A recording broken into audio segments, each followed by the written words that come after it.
of how we use social media. It's not just about the platforms themselves. To the preservation of the national unity and democratic stability. Water is life, water is an essential service, and we must have to carry out the residents.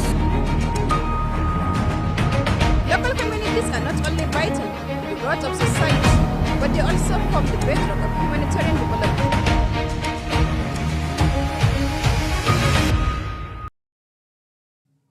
Hello and welcome to The Reporter.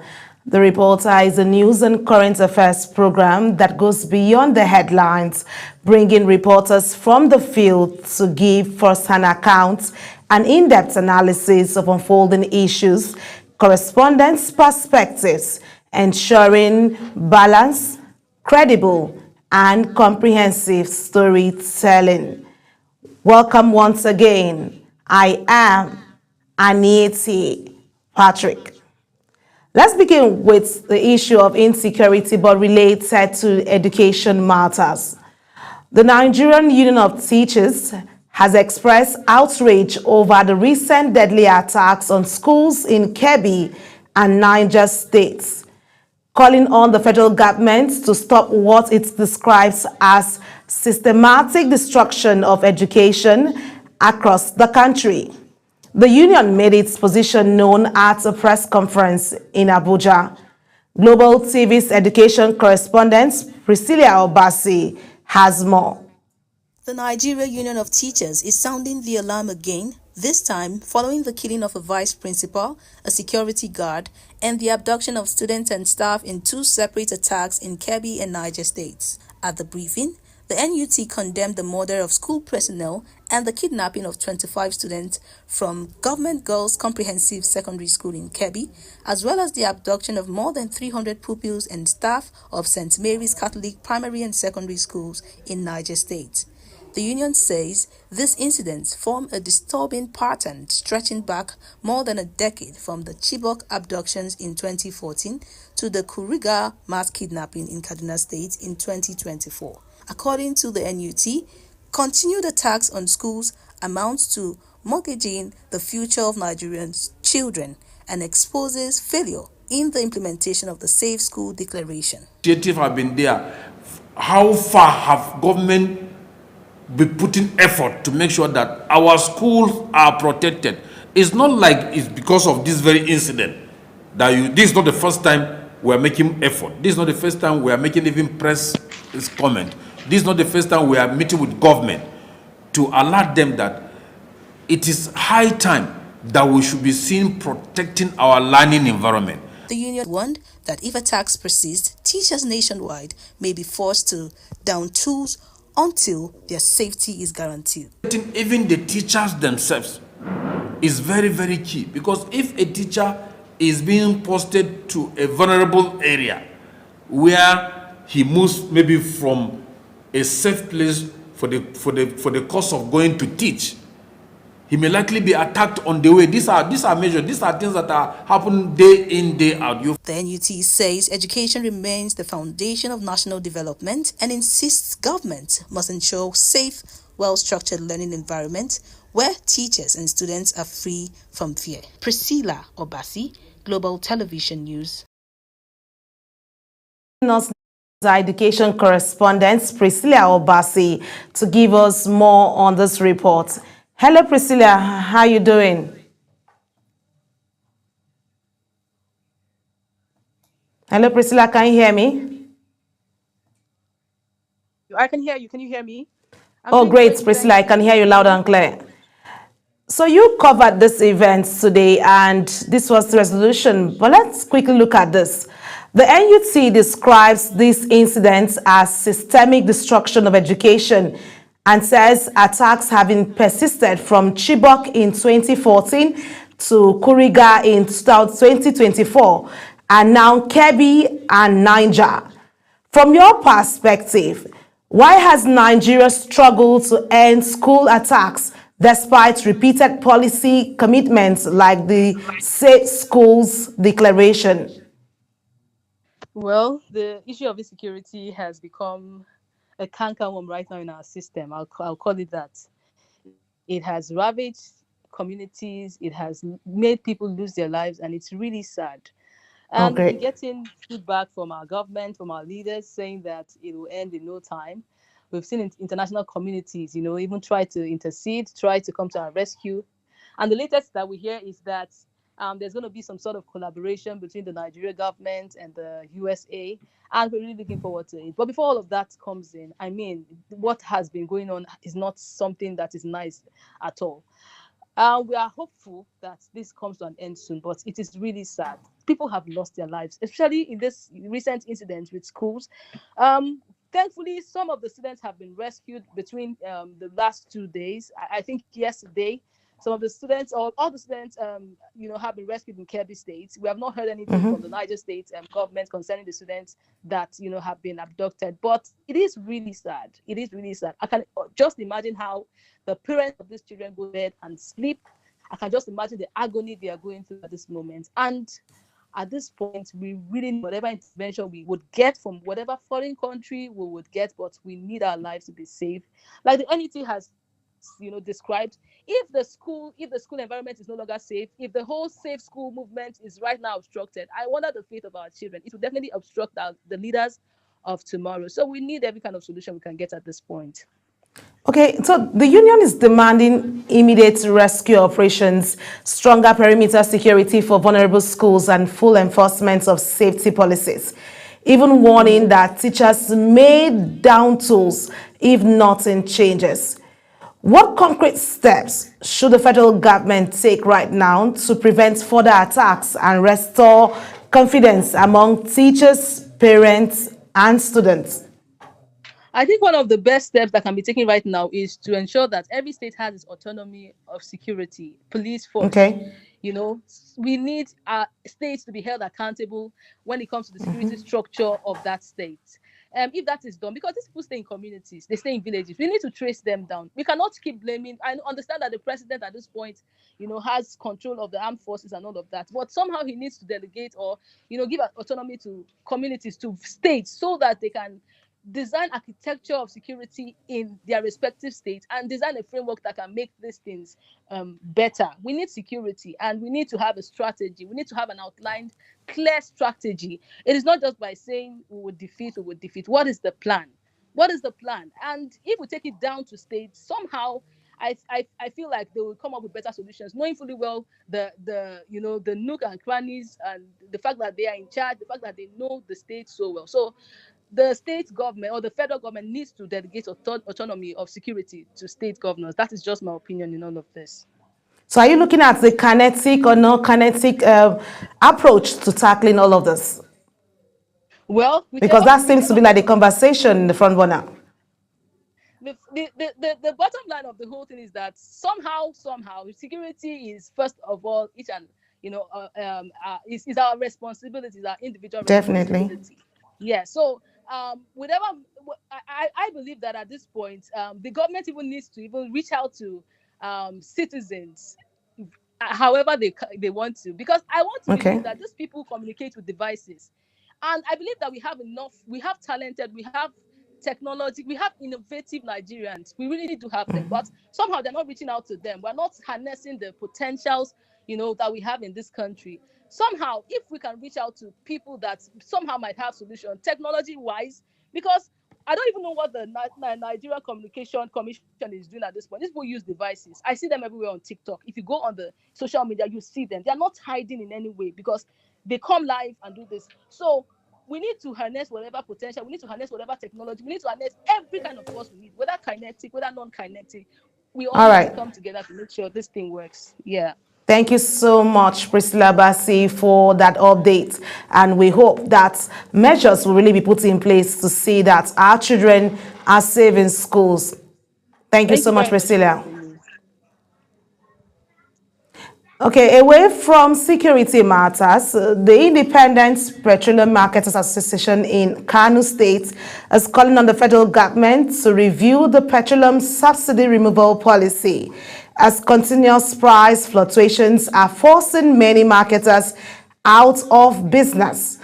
Global TV's correspondent Idris Jibrin, reports that nearly 40% of petroleum marketers in the states have already shut down operations. Let's take the report.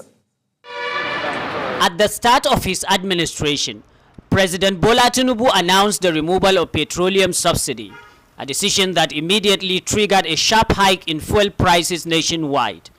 The ripple effect has been a persistent rise in the cost of living, driven largely by increased transportation expenses. While government maintains that the subsidy removal is intended to strengthen the nation's economy, Nigerians continue to buy fuel at highly unstable and often exorbitant prices that changes almost daily. Many people now, they park their cars. They cannot even afford to always buy fuel and then to transport themselves. Even me, I always used to do it maybe 2 or 3 times a week. According to independent petroleum marketers in Kano, this unpredictable price fluctuation has become their biggest challenge. Many have lost their capital to the unstable market, leaving several stations unable to continue operations. The problem of price fluctuation is mainly from the depot where we used to buy the fuel. For example, if you buy 100 naira fuel, you will be expected to include your transportation cost on the pump price. But before you even reach Kano from Lagos, you may hear that the fuel has dropped with 20 naira. They warn that unless the federal government review the subsidy removal policy, particularly by introducing a regulated minimum or maximum price, Nigerians will continue to struggle with high fuel cost, while many more marketers risk being pushed out of business. We actually need government intervention by giving us notice of increase or decrease price. Because before the start of this problem, we have people with 10 to 20 trucks, but today they have been reduced to only 1 truck.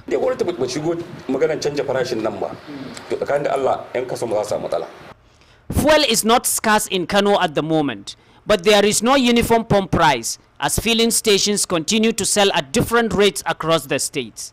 From Kano, Idris Jibrin, Global Television News. All right, while we'll wait for Idris to join us in that report, let's quickly take you to other stories. The United Nations says resurgence in terror attacks and instability, particularly in the northern Nigeria, are pushing hunger to unprecedented levels.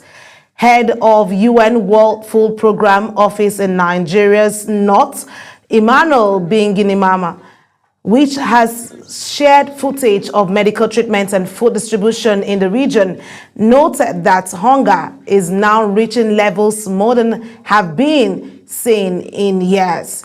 Here's the rest of the story with Uyi Agumofegbe.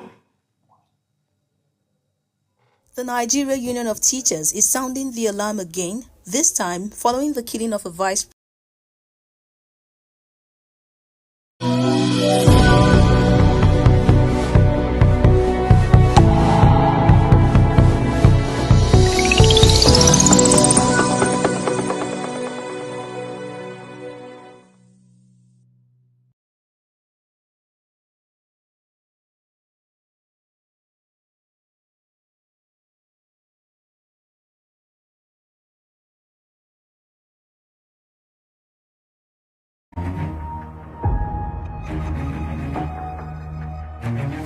mindful of how we use social media. It's not just about the platforms themselves.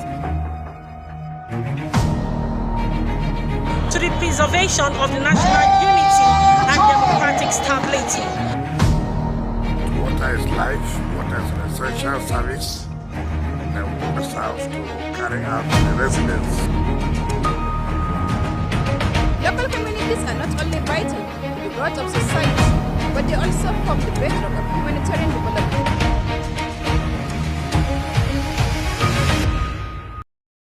The UN agency also stated that nearly 35 million people in northern Nigeria are projected to face severe food insecurity during the 2026 lean season, which stretches from May to September. In Borno State, which has been designated the epicenter of the 16-year-long insurgency, the United Nations said around 15,000 people are projected to reach catastrophic hunger or famine-like conditions. Here in northeast Nigeria, we are witnessing a deterioration of hunger and malnutrition. Insurgent attacks have intensified and communities are carrying the weight of this. Hunger is now reaching levels we have not seen in years. If families cannot eat and fear continues to grow, desperation will take hold. Armed groups can use that desperation to tighten their grip, putting the wider region even at greater risk. The conflict has killed more than 40,000 people and displaced around 2 million others in the northeast, with a spill into neighboring countries. Uyi Agbomofwegbe, reporting for Global TV News.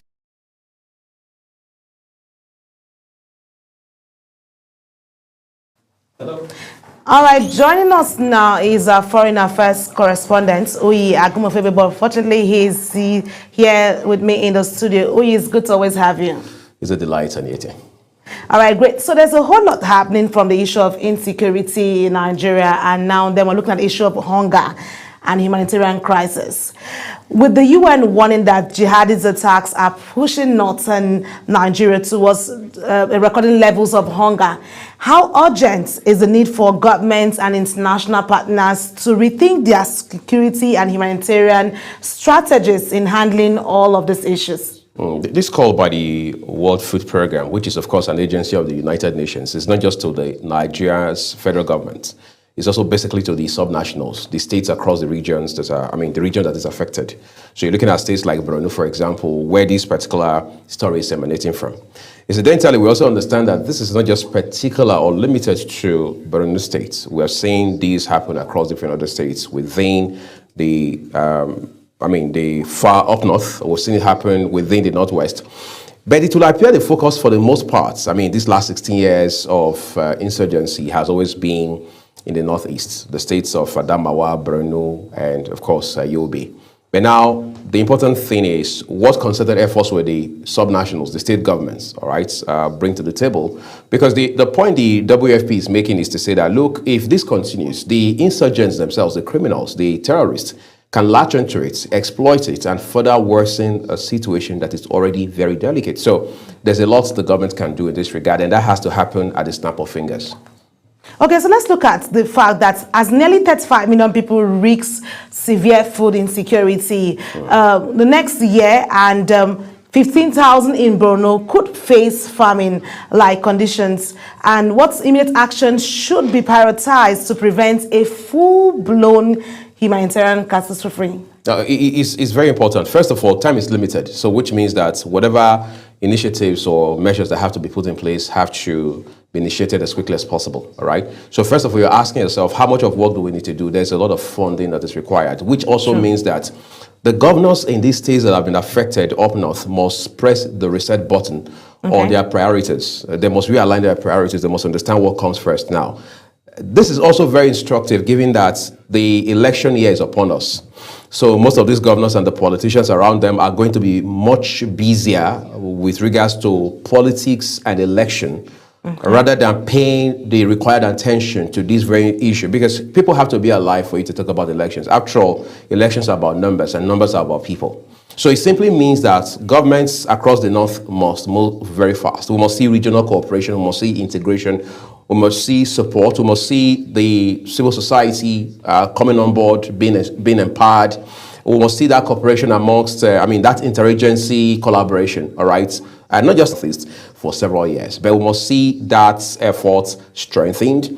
We must see governors now putting their money where their mouth is, because as it stands right now, these are the people who elected them to serve. So whether these governors are going to serve, whether they've been serving the whole time or not, this is a time of, a test for that service. Okay, well, we hope that this whole measures we put in place to avoid a full-blown humanitarian crisis in the Northeast. Thank you so much, Uyi. Always it's my a pleasure. Right. All right, so we still have the issue around the subsidy for fuel pump prices there in Kano State. Let's see if Kano correspondent Idris Jibri can join us shortly after this time out. Please stay with us.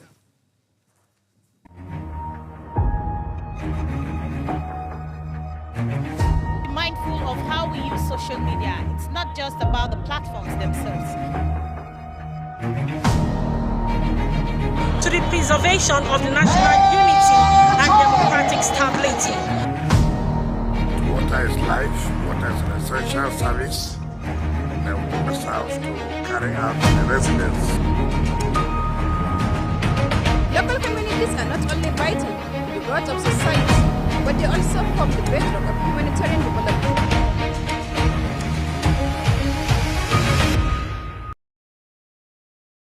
Have you back is still the reporter, a program that brings you in-depth analysis of unfolding issues across all sectors of the economy. It's time to take Idris from Kano to fill us in on the issue of the subsidy and pump price there in Kano State. Idris, how are you doing? I'm fine, thank you. Hello, Idris. Yeah, I can hear you. Oh, great. So quickly, with nearly 40% of petroleum marketers in Kano shutting down due to unstable fuel prices, do you think the federal government should review the subsidy removal policy to regulate pump prices? Well, certainly, according to the independent petroleum marketers, that is what they are asking. And if at all the federal government will not consider reviewing the petroleum subsidy removal policy, then there should be a kind of policy in which before a price should be increased or decreased, they should be informed, and at least they should be given a notice within which that price will be increased or decreased. Because the problem is the fact that anytime they bought fuel from Lagos, before they bring it to the north, sometimes the price will drop, and it's already on the media. So by the time they get to Kano, they have to increase the price, and the people will start thinking maybe they are increasing the price in order to cheat motorists. Okay, so let's look at the fuel prices now changes almost daily across many states. How is this affecting business transportation, that's transportation in business, or daily expenses, because we have motorists who move around on a daily? Definitely. You see, the situation is people are already getting used to the situation. Today, you buy fuel at 1,000. Tomorrow, you will buy it at 1,150 naira. So it's seriously affecting people. And as you know, Kano is one of the busiest states. So if you come to Kano today, before you see a private vehicle moving around, you must have seen about 100 tricycles. Because many people have already dropped their cars, they are using public transportation. So it's seriously affecting people, because the only way you can go to, if you said you want to be going to your work with your car, then the expenses is going to be too much. That's why many people have stopped using their personal vehicle. They are using public transportation. Okay. So have you been coping as a person? Well, we have no choice. We just have to go to work. But I'm telling you, it's seriously difficult. If I can tell you as a reporter, if I want to do a special report a day in Kano, I will spend about 5,000 naira to go here, for go transportation there, go alone. Here, go there. For transportation alone, I'll spend about 5,000 naira, especially if I have so many places to go and interview and take shots. So it's not easy. People are actually suffering. That is why the marketers are asking the federal government to review the price, the petroleum subsidy. Okay. All right. So we hope that this is looked into, and we see how Kano residents would be able to move around and go about their daily business. Thank you so much, Idris. Thank you. All right, great. Well, it's been an amazing time here on The Reporter, where we've brought you stories making the rounds, starting from insecurity issues and the schools, where the NUT have called for school programs to be looked into for safety and a better strategy to convince parents and teachers that the schools can still be a safe place for learning. And we also talked about the issue of the humanitarian crisis there in the Middle East, where the WFP are looking at measures to avoid to the issue of humanitarian crisis coming to ravage the Northeast. And there you have the issue of subsidy and how that can be looked into for pump prices to be at equal selling points for residents in Kano. Well, this is where we'll draw the curtain on the program. We say very, very big thank you for staying with us on the program, The Reporter. We look forward to seeing you and spending more quality time and giving in-depth analysis of unfolding happenings across all sectors. A quick reminder that Global Television is on channel 365 on DSTV and 276 on StarTimes. To stay connected, kindly follow us on all our social media platforms using @Global TV NG. Until the next time, I am Anieti Patrick. Have a lovely day ahead of you.